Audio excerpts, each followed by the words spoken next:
तुम्ही ज्या गोष्टींची चिंता करता त्यापैकी किती गोष्टी खरंच घडतात आणि जी घडणारच आहे ती थांबवण्याची ताकद तुमच्यात आहे का, असा समर्थ आपल्याला प्रश्न करतायत. एक सत्य ऐका, आपण दुःखामुळे नाही तर चिंतेमुळे जास्त जळतो आणि हेच समर्थ आपल्याला ह्या श्लोकातून सांगत आहेत.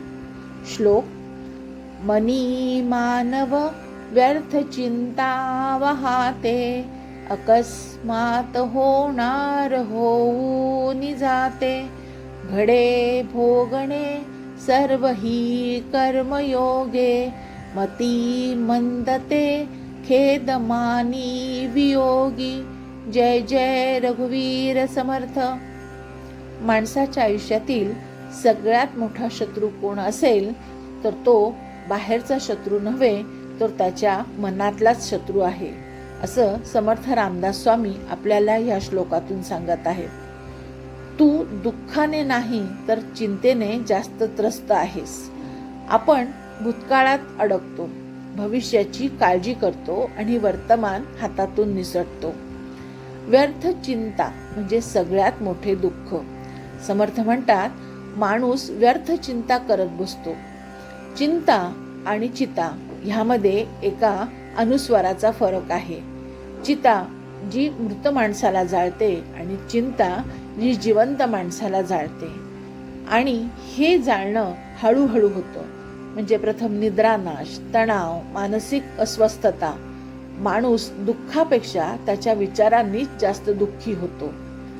जे होणार आहे ते होणारच आहे. अकस्मात होणार होऊन जाते. जे घडणार आहे ते अचानकच घडतं, ते आपल्या नियंत्रणात नाही.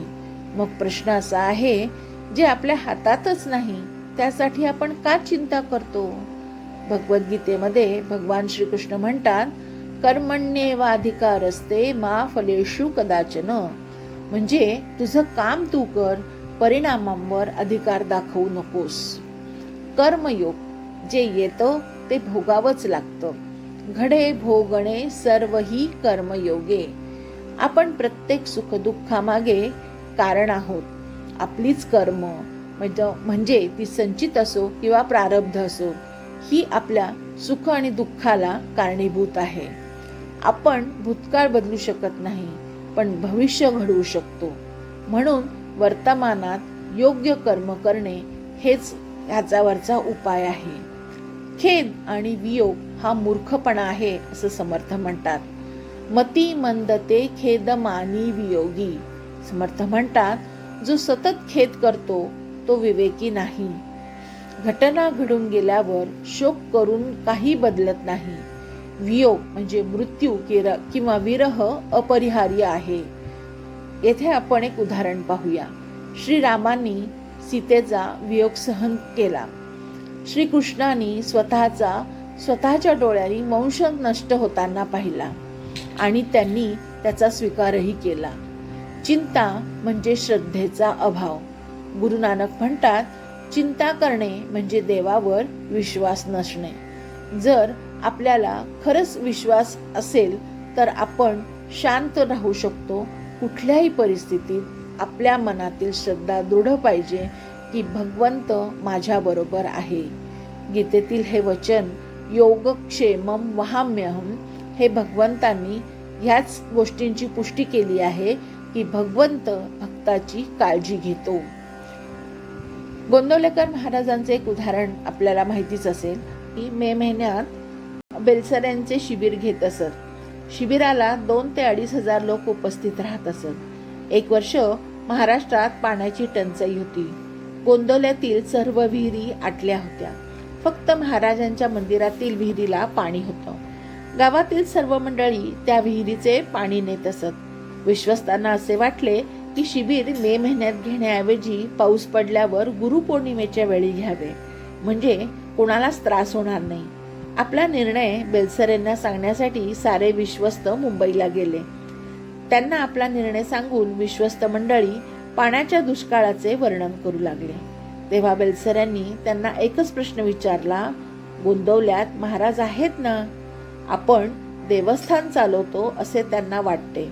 त्यांना विश्वस्त असे म्हणतात आणि भगवंत चालवतो हे त्यांना ठाऊक असते, त्यांना भक्त असे म्हणतात.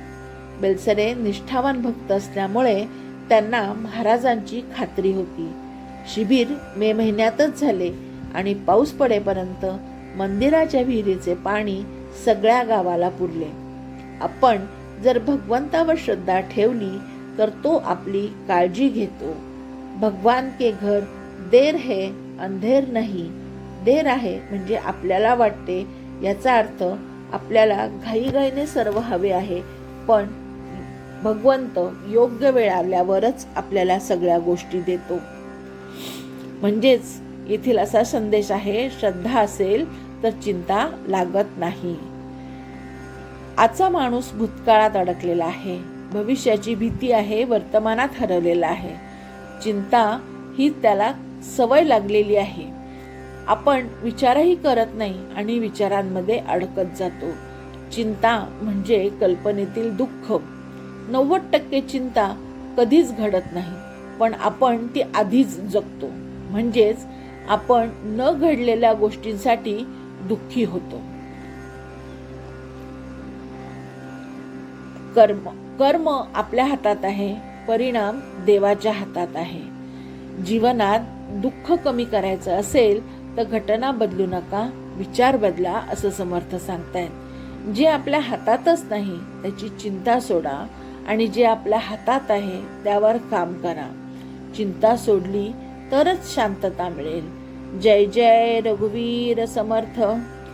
हा श्लोक जर आपल्याला आवडला असेल तर आपण माझ्या चॅनलला नक्की सबस्क्राईब करा.